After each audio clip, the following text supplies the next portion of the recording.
Fala galera, Anderson Fortes, engenheiro mecânico, professor do Instituto Federal do Piauí, dando aqui continuidade ao nosso curso de mecânica dos fluidos, onde a gente já tratou de propriedades de fluidos, lei de viscosidade de Newton, padrões de escoamento. A gente já também fez análise de conservação de massa tanto pela formulação diferencial quanto pela formulação integral, e a gente vai dar início à nossa conservação de momento. A conservação de momento a gente começa também com a análise diferencial de conservação de momento, e essa lei de conservação de momento ela é formulada, né, na mecânica clássica para uma partícula. Então essa conservação de momento para uma partícula ela diz o quê? Que a taxa de aumento de quantidade de movimento de uma partícula fluida ou uma partícula material qualquer é igual ao somatório de forças atuando sobre essa partícula. Aqui a gente vai estar trabalhando esses dois termos por unidade de volume, certo? O que é que a gente observa? Que essa formulação da mecânica clássica, da segunda lei de Newton, ela está associada a uma formulação lagrangiana, né? uma análise onde você acompanha uma partícula, e na mecânica dos fluidos a gente vai trabalhar com uma formulação euleriana. Então o que é que a gente precisa? A gente precisa relacionar taxas de variação de uma partícula com taxas de variação de um elemento fluido, certo? Só ressaltando aqui, né, o que é que pode estar representando para a gente a taxa de aumento de quantidade de movimento de uma partícula por unidade de volume. Está aqui, né, associado justamente isso aqui, ó, ρ vezes du dt, onde esse du aqui, dt, ele é aquela derivada material que a gente já sabe que isso daqui também é a aceleração da partícula, né? No caso, a aceleração da partícula na direção x, a aceleração da partícula na direção y e a aceleração da partícula na direção z. A gente viu lá em cinemática da partícula essa definição de derivada material ou derivada substantiva. Aplicada à velocidade, a gente tem a aceleração, e a gente sabe que quando a gente faz, né, essa derivação, a gente vai ter uma aceleração local e uma aceleração advectiva ou convectiva. Quando eu multiplico isso pela minha densidade, eu tenho o quê? Eu tenho a taxa de quantidade de movimento adicionada nessa minha partícula por unidade de volume nas respectivas direções, né? Na direção x, y e z.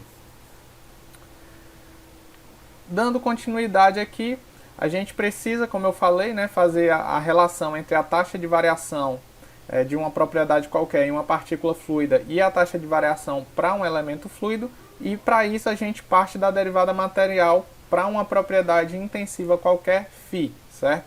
Onde essa derivada material, como eu já falei, a gente já discutiu isso na definição de aceleração da partícula, ela vai estar definida aqui por essa expressão e pode ser simplificada para essa condição aqui, né?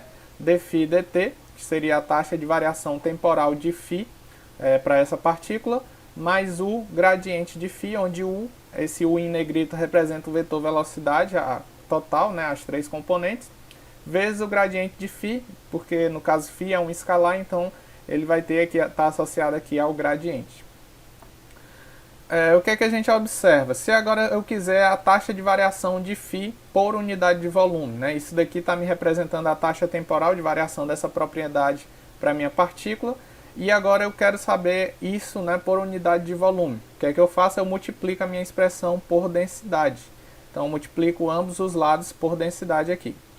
Aí a gente relembra, né, as definições lá de lei de conservação de massa, onde os fluxos, né, de massa, o aumento de massa, eles estão associados a essa expressão aqui, né, que no caso a conservação de massa é dρ dt, né, taxa de variação de densidade dentro do meu elemento fluido, mais o fluxo líquido dessa propriedade, no caso a densidade, saindo do meu volume de controle, né, do meu elemento fluido.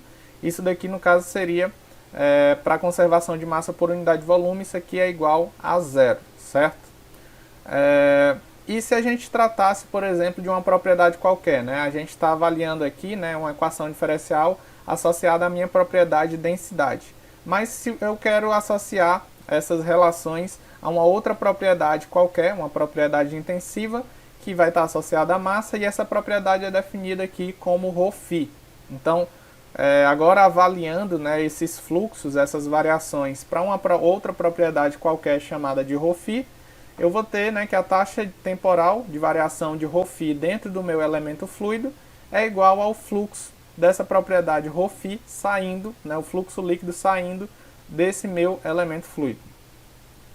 O que é que a gente vai fazer com essa expressão? Né? Essa expressão aqui, né, associada a uma outra propriedade, eu vou fazer a expansão dela, né? Aqui eu tenho uma derivada de produtos, e aí eu vou expandir aí por meio de regra da cadeia. Né? Então, d ρφ dt, ele pode ser equivalente aqui a ρ dφ dt mais φ dρ dt, e o divergente de ρu, de ρφ u, ele pode estar associado a φ divergente de ρu, né, φ divergente de ρu, mais ρu gradiente de φ, né, porque o divergente é para um vetor e o gradiente é para um escalar, certo?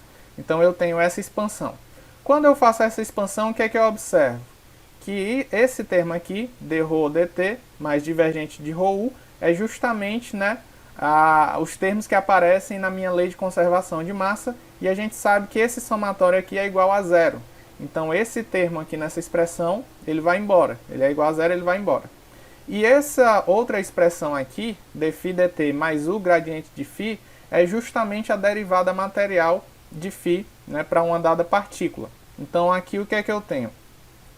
Eu tenho uma expressão associada a variações e fluxo de propriedade num elemento volumétrico, né, num elemento fluido, e eu igualo isso, né, eu relaciono isso com a taxa de variação da propriedade φ de uma partícula à medida que ele está atravessando esse elemento fluido, certo? Então, eu consigo relacionar a taxa de variação da propriedade para o meu volume de controle com a taxa de variação de propriedade para uma partícula que está atravessando esse volume de controle, que no caso é o meu elemento fluido infinitesimal. Dando continuidade aqui, o que é que acontece? O que é que cada um desses termos aqui representa? O ρ dφ dt, ele vai estar associado, né, à taxa temporal de aumento da propriedade φ da partícula. Esse d ρφ dt, ele é a taxa de aumento da propriedade φ dentro do meu elemento fluido, né, que é o meu volume de controle. E o divergente de ρφ u, ele é o fluxo líquido da propriedade, né, ρφ, saindo do meu elemento fluido, né, do meu volume de controle.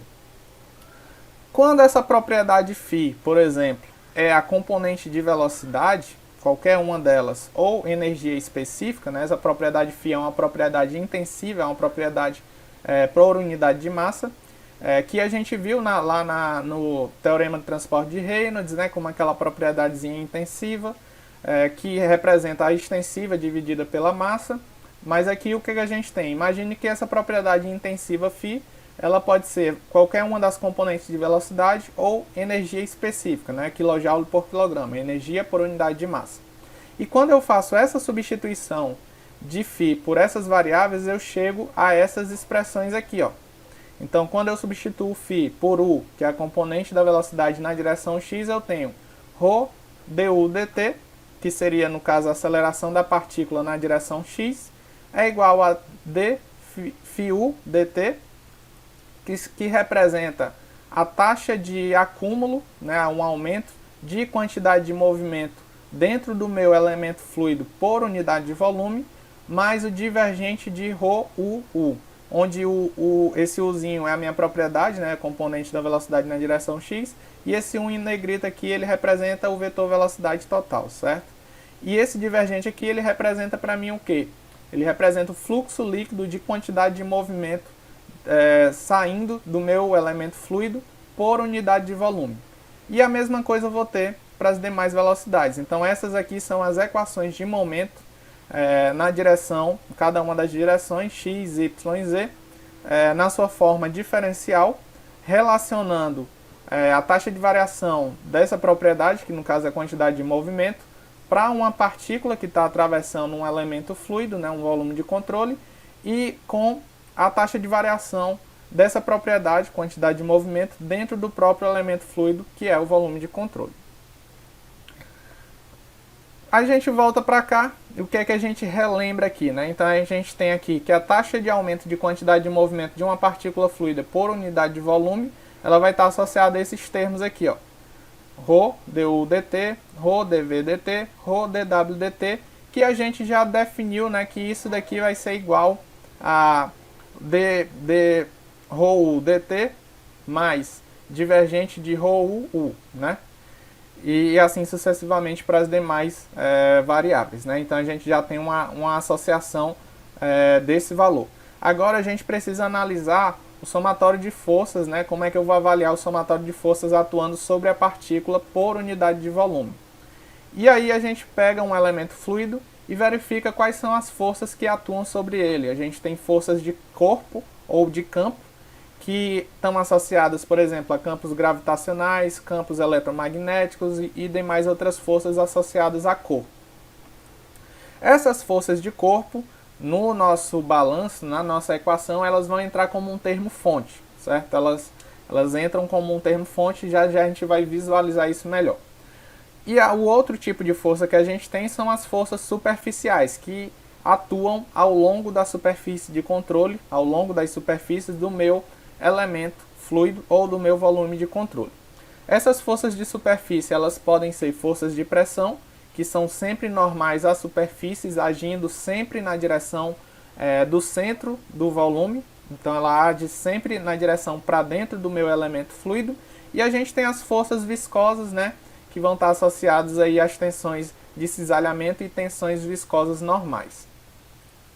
Quando eu faço, né, a divisão dessas forças pelas respectivas áreas, eu vou ter as tensões superficiais, que estão representadas aqui nesse tensor, na notação que a gente já analisou, né? Então, por exemplo, a tensão Zx, ela atua na direção x, num plano que é perpendicular à direção z, né? Então, a minha direção z é para cima, o plano de atuação é esse, né, que é perpendicular à direção z, e ela tem aqui o segundo subscrito, que é a direção x, que é a direção de atuação dela.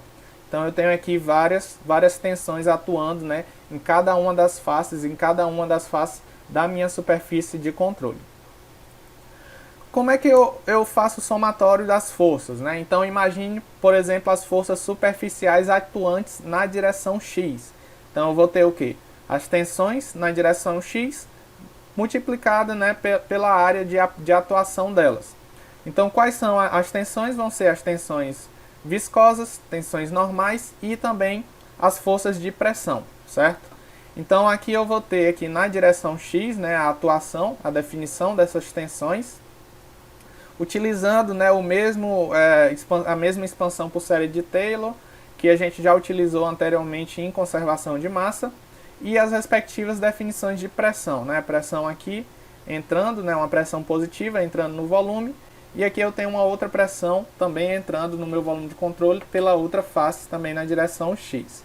Quando eu faço o somatório de todos esses termos, eu chego nessa expressão aqui, ó, que é uma expressão de força, né, de força resultante por unidade de volume, certo? Então seria essa expressão aqui. Então, voltando, né, para a minha lei de conservação, eu tenho o quê? A taxa de variação de quantidade de movimento dentro da minha partícula, né? E aqui eu tenho o somatório de forças atuantes nessa partícula. No caso aqui, é numa condição onde um instante de tempo onde a partícula e o meu elemento fluido coincidem, certo? Aqui eu tenho o SM, que é justamente termo fonte, associado aos efeitos de campo gravitacionais ou eletromagnéticos. Eles entram aqui como esse termo fonte aqui. Quando eu replico esse somatório para as demais direções, eu chego nessas três expressões aqui, que são as expressões, né, de conservação de momento na direção x, na direção y, na direção z. E aí eu lembro o quê? Que ρ du dt é equivalente a isso aqui, ó, que essa taxa de variação da partícula, de quantidade de movimento da partícula, é equivalente à taxa de variação de quantidade de movimento, né, um aumento de quantidade de movimento dentro do meu elemento fluido, mais o fluxo líquido saindo. Então, a gente vai preferir optar pela segunda igualdade, onde eu tenho o quê? O somatório de forças atuantes no meu elemento fluido vai ser igual à taxa de aumento da quantidade de movimento do meu elemento fluido, mais o fluxo líquido de quantidade de movimento saindo do meu elemento fluido, aqui no caso na direção x, direção y e direção z. O que a gente observa, né? Eu vou até voltar aqui para esse conjunto de equações, que a gente tem 9 tensões, né? A gente tem aqui, ó, xx, yx, zx, xy, yy, zy, xz, yz, zz. Então eu tenho 9 tensões, que são 9 variáveis, né, do meu sistema de equações diferenciais, que eu preciso de alguma forma determinar elas para conseguir resolver o sistema, certo? Então notem aí que nesse caso aqui eu tenho 3 equações. Então se eu fosse resolver esse sistema baseado nessas 3 equações, eu só poderia ter 3 variáveis. Porém, eu já aqui só em relação a tensões eu já tenho 9 variáveis aí para serem resolvidas. Então eu preciso de um modelo para definir essas tensões aí e reduzir a quantidade de variáveis do meu sistema de equações.